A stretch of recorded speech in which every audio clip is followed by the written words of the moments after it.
Hei, minä olen Petrus Roderus ja tämä on Kysy mitä tahansa Petrukselta -sarja. Tänään puhun semmoista asiasta, kun jos on ollut elämässä joku tämmönen vaikeampi paikka, että miten siitä selvitä. Ja otan esimerkiksi omasta elämästäni, kun toisten kokemuksista on vaikea kertoa omakohtaisesti, niin kerron omasta elämästä, kun mulla ollut viime vuonna oli vuosi sitten. Oli tosi iso leikkaus olkapäähän ja mä sain sitten keinonivelen. Ja se ei tuntunut ollenkaan mukavalta, kun meni 3 kuukautta, että opetteli kahvikopin nostamista tällä tavalla näin. Käsi vaan terisi. Miten siitä selvisi?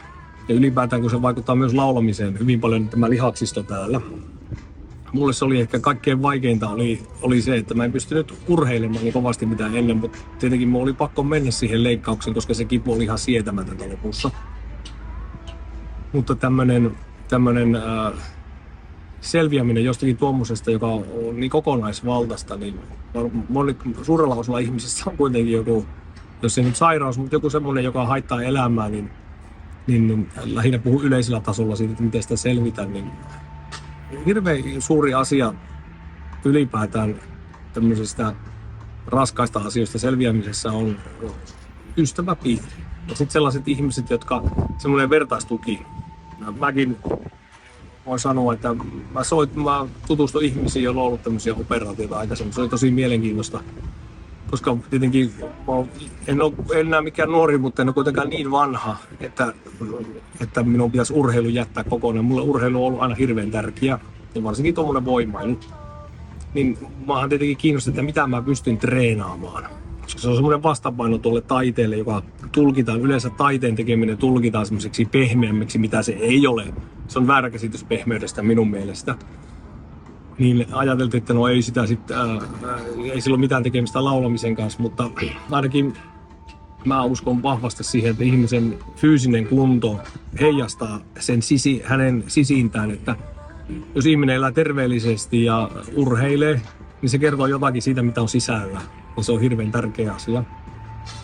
Niin sit kun on sellaisia, en sanoisi mentoreita, minusta se on erikoinen sana tässä yhteydessä, mutta jos on ihmisiä, joilla on vastaavanlaisia kokemuksia, tutustua sitten heiltä kysyä, että miten sinä olet siitä selvinnyt. Esimerkiksi se on hyvin kannustavaa. Semmoinen, että joku sanoo, että no se ottaa oman aikansa, mutta luo uskoa siihen toipumiseen. Ja mulla on mennäs itsellä, kun mä en ole tunnettu stoalaisista hermoista, niin alussa tuntui kyllä siltä, että eihän tämä etene tämä toipuminen yhtään. Sitten kun siinä oli se 3 kuukautta mennyt ja koko ajan liikutti kättä, niin huomasin, että tulee aina sentti lisää siihen liikelaajuuteen ja ei käy enää niin kipiä. Niin sit mä muistan tuossa kuukausi-puolitoista sitten, kun mä kokeilin semmoista liikettä, mitä mä ajattelin, että uskallanko mä enää ikinä sitä kokeilla. Mä renkailla menin kokeilemaan etune- ja punnerusta, siis voimistelurenkailla. Ja se ei käynyt yhtään kipeitä ja mä pystyin sitä tekemään. En tietenkään samanlaisia määriä mitä aikaisemmin, mutta kuitenkin kykenin. Se oli kuitenkin mieli pomppia siellä, itse asiassa mä tekin siellä salilla ja siellä oli muitakin ja mä hehkutin sitä, että miten mukavalta tuntuu, kun pystyy liikkumaan. Että miten iso asia se on. Niin siinä toipumisessa iso asia oli se, että sä uskot siihen, että vaikka sä et näe sitä progressiota, tämmöistä etenemistä, niin joku kuitenkin sanoo, että kyllä se vielä siitä. Sitten se aika, vaikka se on vuosi on kuitenkin aika lyhyt aika, ja mä oon hirveän onnekas siinä, että mulla on parantunut niin hyvin, niin meillä ihmisillä on kuitenkin näitä, toinen on kärsivällisempi kuin toinen ja toiselle ei merkitse samanlaiset asiat niin paljon. Mulle oli hirveän tärkeää ollut urheilu aina, kun mä oon koko ikäni liikkunut ja kun olin aiemmin poliisissa pitkä, niin ei siellä voinut olla ihan, sillä piti olla jonkun verran niitä fyysisiäkin apuja. Sellaisia fyysisiä apuja, että sä jaksat kantaa ihmisiä tarvittaessa ja sitten sellainen fyysinen olemus on kuitenkin vähän tavallista kookkaampi, niin siitä on hyötyä. Se on uskottavaa myös.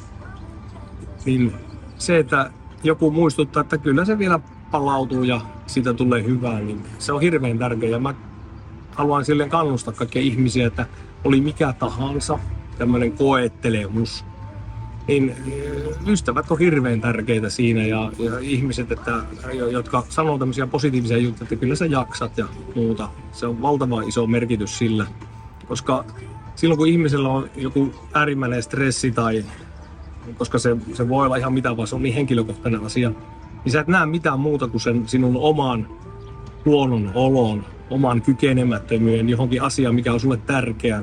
Niin siinä sitten joku, joka kannustaa, niin se on hyvin tärkeä asia. Ja tietysti kaikille urheilu ei merkitse niin paljon. Ja mä kannustan kaikkia urheilemaan mitä tahansa urheilulajia. Mulla on hyvin yksipuolista se, mitä mä reenaan. Mutta että jotakin on, se on mielellekin hirveän hyvä. Ja sitten muutenkin se on, kun me jokainen vanhetaan ja tullaan vähän raihnasemmaksi, niin urheilu kuitenkin, se ei ainoastaan pidä mieltä virkeänä, vaan se pikkusen hidastaa vanhenemista. Pointti on se nimenomaan se kannustus. Sellainen positiivinen, että kyllä sä vielä jaksat ja kyllä sä vielä teet. Ja se on erittäin tärkeää. Kiitoksia.